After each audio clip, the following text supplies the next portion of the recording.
बिस्मिल्लाहिर्रहमानिर्रहीम। खातिन हज़रात, अख्तर अब्बास का सलाम पहुँचे। आज जिस मौजू पे हम बात करने लगे हैं उसका मैंने उन्वान सोचा है, इसकी नौबत ना आने दीजिए। ये एक ऐसा मौजू है जो आपके प्यारों की ज़िंदगी से जुड़ा हुआ है, पर ये आधी और अधूरी बात होगी अगर मैं ये कहूँ कि सिर्फ उनकी ज़िंदगी से जुड़ा हुआ है, इसलिए कि बेटा या बेटी आपका हो, जब वो तंग होगा तो सिर्फ वो तंग नहीं होगा, उसके साथ जितने लोग होंगे वो भी तंग होंगे। इसको कभी नौबत ना आने दीजिए किसी लाड में, किसी प्यार में। ये आपके लिए ज़िंदगी का अजाब बन जाएगा अगर आपकी बेटी ने या बेटे ने कभी आपसे ये कह दिया कि पापा या मामा लीव मी अलोन, मैं अकेला रहना चाहता हूँ और मेरे कमरे से निकल जाइए। दैट्स द, ये इंसल्ट नहीं है, ये आपके रिश्ते की बर्बादी का आगाज़ होगा। सो बुराई को कहते हैं वहीं पे दबा देना चाहिए जहाँ से ये आगाज़ होता है। ये नौबत उसकी वजह से नहीं आई, उसने कोई फिल्मी ड्रामे देख के ये नहीं सीखा, ये इनफैक्ट कहीं ना कहीं आसपास हो रहा होता है। जब आप ज़ुबान दराज़ी करती हैं तो इनफैक्ट बच्चे भी वही सीख रहे होते हैं। सो पहली चीज़ ये है कि इस तरह का कभी कोई लफ्ज़ अपने मियाँ को ना कहिए कि जो आपके बच्चे सुने और कल आने वाले दिनों में वो आपके मुंह पे वही जुमला दे मारें कि प्लीज़ लीव मी अलोन। ये कोई जुमला नहीं है। जहाँ इंसानों के बीच में रहना हो वहाँ रिश्ता छोटा हो, बड़ा हो या बराबर का हो, ये हक जब आप दे देंगे तो उसके बाद आप उसकी ज़िंदगी से मरी हुई मक्खी की तरह निकल जाएंगे। सो अगर आपने उसकी ज़िंदगी बर्बाद नहीं करनी तो इसको वहीं से रोक दीजिए। आपकी बेटी अगर इसकी आदी हो गई ये जुमला कहने की, तो आप सोच सकते हैं इसके असरात कहाँ तक जाएंगे। ये जुमला उसने आपसे कहा, फिर वो भाई से कहेगी, फिर बहन से कहेगी, मुमकिन है किसी रोज़ अपने पापा से भी कह दें। आप सारे शर्म में, लिहाज में, या ये सोचें कि अभी ये फ्रस्ट्रेटेड है, अभी ये डिप्रेस्ड है, इसको हम इसके हाल पे छोड़ दें, तो याद रखिएगा ये प्रेशर है, डिप्रेशन नहीं है। ये प्रेशर है, ये अपने पोजीशन का या अपने मुकाम और मर्तबे का नाजायज़ इस्तेमाल है। ये डर है, ये खौफ है कि अगर तुम मुझे अकेले नहीं छोड़ोगे तो मैं जो मन मर्जी करना चाहती हूँ या करना चाहता हूँ मुझे उसकी परमिशन नहीं होगी।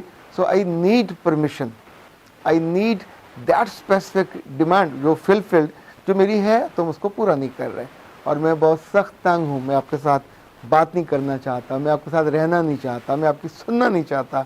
आप सोचिए कि कोई मुलाजिम आपके साथ ऐसा करे तो एक पल नहीं आपके साथ रह सकता।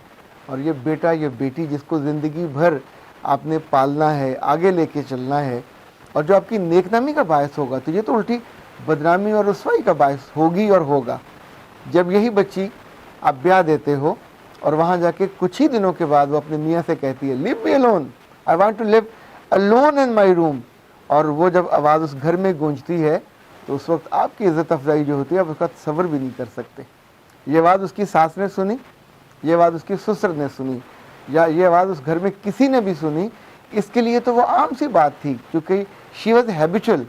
पर वहाँ तो ये बात आम सी नहीं थी, वहाँ तो ये एक छोटा बम फटा कि जिससे बताया कि ये लड़की जो लेके आए हैं ये गलत इंतखाब हो गया।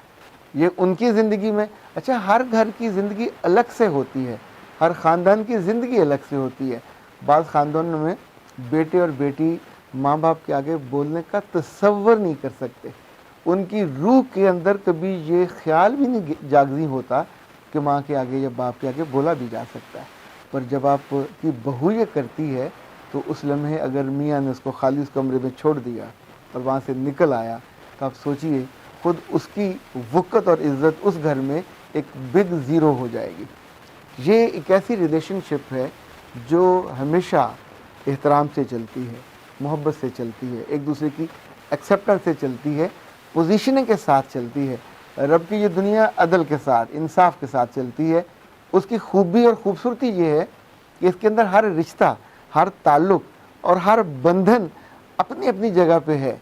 ना सूरज चाँद को छेड़ता है, ना चाँद सूरज को छेड़ता है। ये सितारे, ये सैयारे, ये मौसम, ये दरिया, ये ज़मीन, हर जो उसकी बाइंडिंग है उसके अंदर रहती है। तो ही ज़िंदगी की खूबसूरती है। एक इंसान वाहिद है जो मूव कर सकता है। इवन परिंदे भी दूसरे की पोजीशनों को नहीं टच करते, ना चैलेंज करते हैं, पर यहाँ वही जिनको आप परवान चढ़ा रहे होते हो लाड से, आपकी अपनी बेहिकमती की वजह से, अपनी नादानी की वजह से वो मौका, अगर आप सख्ती नहीं करना चाहते, ओके, साथ बैठिए और बैठ के उससे बात कीजिए। जो बहुत बुनियादी चीज़ आपको याद रखने की है, बच्चे और बच्चियाँ अगर किसी अच्छे स्कूल में पढ़ रहे हैं, किसी महंगे स्कूल में, तो स्कूल के आखिरी दिनों में वो पर पुर्जे निकालने लगते हैं। वो उतने बुरे होते नहीं हैं जितने उनको उनके दोस्तों का, उनके आसपास का जो माहौल है वो बुरा कर देता है, या बुरा होने का और उस एक लाइन पे चलने का, चूँकि वो सुन सुन के आ रहे होते हैं। उसके बाद मैंने अपनी माँ से ये कहा, मैंने अपने बाप से ये कहा, आई डोंट नो वो कहते हैं कि नहीं कहते, पर जब आपके बच्चा उस बात को सुनता है तो वो उसे फैंटसाइज करता है कि अच्छा ये कहा जा सकता है। आप सोचिए कि हमारा मुतवस्सित तबका या लोअर मिडिल क्लास, इनके यहाँ तो इज़्ज़त, इकराम, यही सबसे बड़ा एक बुनियादी बाइंडिंग होती है, और यही रूठ जाए, यही घर से, यही हद से और रिश्तों से निकलेगी तो रिश्ते बेजायका, बेरंग हो जाएंगे। एक बात याद रखिएगा कि बच्चों को आज़ादी थोड़ी सी देनी चाहिए, ओके फाइन, पर उसकी भी हद होती है। जब भी आप हद से निकलने की आज़ादी देंगे तो सबसे पहले आपकी अपनी आज़ादी पे ज़द पड़ेगी, आपके अपने एहतराम पे ज़द पड़ेगी, आपके अपने इकराम पे ज़द पड़ेगी, आपके अपने जो वक़्त है और इख्तियार है उस पे ज़द पड़ेगी। और ये वो बेल है, अगर ये बस से निकल गई तो फिर आपके काबू नहीं आएगी, फिर आप इसकी तराश खराश भी नहीं कर सकेंगे। अभी मेरे घर में लॉन में गुलाब मैंने 2 साल पहले बहुत सारे पौधे लगाए, एक को मैंने नहीं छेड़ा। इस वक्त वो 16 फुट की ऊंचाई पे है, उस पर फूल लगते हैं, लेकिन ज़ाहिर है मेरी दीवार के पार लगते हैं। उसकी मैं अब काटना भी चाहूँ तो काटने को मन नहीं करता, पर इतनी ऊंची है, न मेरे काम की है, न मेरे घर की रौनक है, न मेरी आँखों की रौनक है।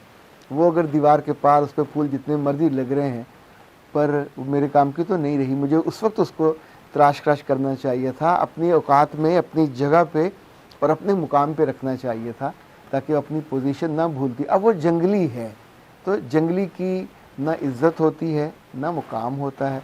बेलों को फिर भी छोड़ा जा सकता है, पर इंसानों के बच्चों को जंगली बेलें और जंगली बूटे और जंगली झाड़ियाँ बनने नहीं दिया जा सकता।